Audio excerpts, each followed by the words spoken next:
هاي ستارز، عاملين ايه؟ يا رب تكونوا بخير وفي احسن حال. النهارده الجزء الثاني من لهجات الدول العربيه اللي كلكم علقتولي في الفيديو الاول ان انا اعمل لكم الدول بتاعه النهارده، واكتر دول اتكررت هي دي اللي انا جبتها النهارده. ويلا بينا نروح نتعرف على البنات بتاعه الدول الجديده. طبعا البنات اللي موجوده معانا المره دي بنات امارات، طبعا زي كل مره بنات امارات. ازيكم يا بنات؟ عاملين ايه؟ يلا عرفوني على نفسكم. أنا ليام من الإمارات. أنا ملاك من الجزائر. انا فاطمه من فلسطين. انا رزان من اليمن. طيب دلوقتي غير كل مره، يعني دلوقتي مش هيكون معايا موبايل. دلوقتي الكلمه اللي انا هقولها انتوا عليكم ان انتوا تقولوها باللهجه بتاعتكم، وبرضه هنجيب صورتها في المونتاج. اول حاجه اللي هو البيت. نحن بيت أو دار، منزل أو بيت. نحن في فلسطين نقول بيت او دار. نحن في اليمن نقول بيت. الكلمه اللي بعد كده مخده. نحن نقول إحنا كمان مخدة. نحن كمان نقول مخدة. نحن نقول مخده. وإحنا مخدة. الكلمه التالتة. طيب الكلمه اللي بعد كده وهي عجله. نحن نقول توير. نحن في الجزائر نقول رويدة. ونحن في فلسطين بنقول عجلة او كشوك. بصوا يا جماعة، لو في ناس فلسطينية بتتفرج على الفيديو يقولوا لنا انا نطقت عجلة كويس ولا لا، يعني ايه اسمها كشوك ولا كواشك؟ مش فاهمة يعني. لو تتفرجوا قولوا لي النطق الصحيح بالتشكيل. ونحن في اليمن بنقول تاير. اوكي، قبل ما نكمل اللي بعد كده ما تنسوش تنزلوا تضغطوا اللايك وتضغطوا سبسكرايب وتكتبوا لي رأيكم في الكومنتات في الفيديو. ويا جماعة بنعتذر بجد لو في اي اصوات خارجية، عشان ما شاء الله الناس مش يعني في الشارع ايه. بصوا يا جماعة، طبعا دي المرة المليانة اقول لكم ان جودة الصوت ما كانتش حلوة في الفيديو عشان انا كنت بلع المايك. ماشي، فاستحملوني كده الفيديو ده كمان وانا هحاول اظبطه بعد كده.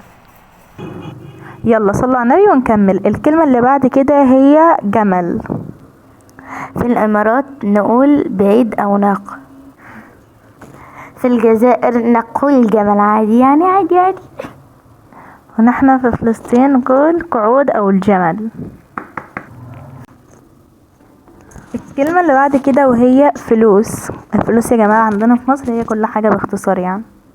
في الإمارات نقول بيزات أو فلوس عادي يعني. في الجزائر نقول دراهم. في فلسطين مصاري. في اليمن قروش. اللي بعد كده عربية. في الإمارات سيارة. في الجزائر طوموبيل. في فلسطين سيارة. وفي اليمن سيارة. اوكي، سريع سريع كده يا جماعة. اللي بعده ازازة. عارفة اللي أنا هكون غريبة عنكم كلكم، بس بنقول في الإمارات غرشة.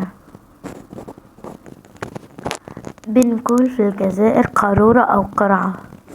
في فلسطين قزازة او زجاجة. في اليمن قنينة. اللي بعد كده اللي هو اللبن او الحليب يا جماعة.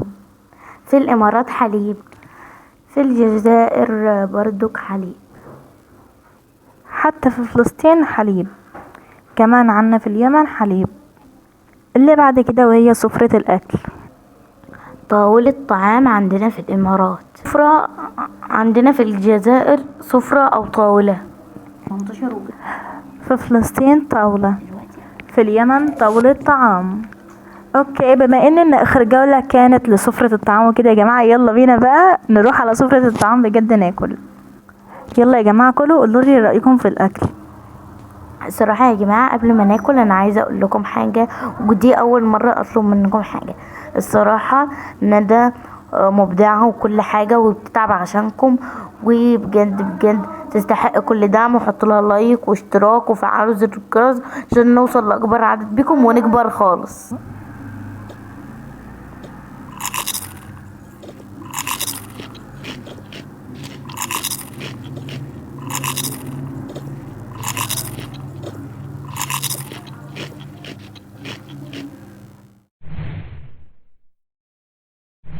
خرشة. خرشة. في الإمارات نقول بعير أو ناقة. بعير أو ناقة. بعير أو ناقة. بعير أو ناقة. في اليمن نقول بعيد. في اليمن نقول بعيد.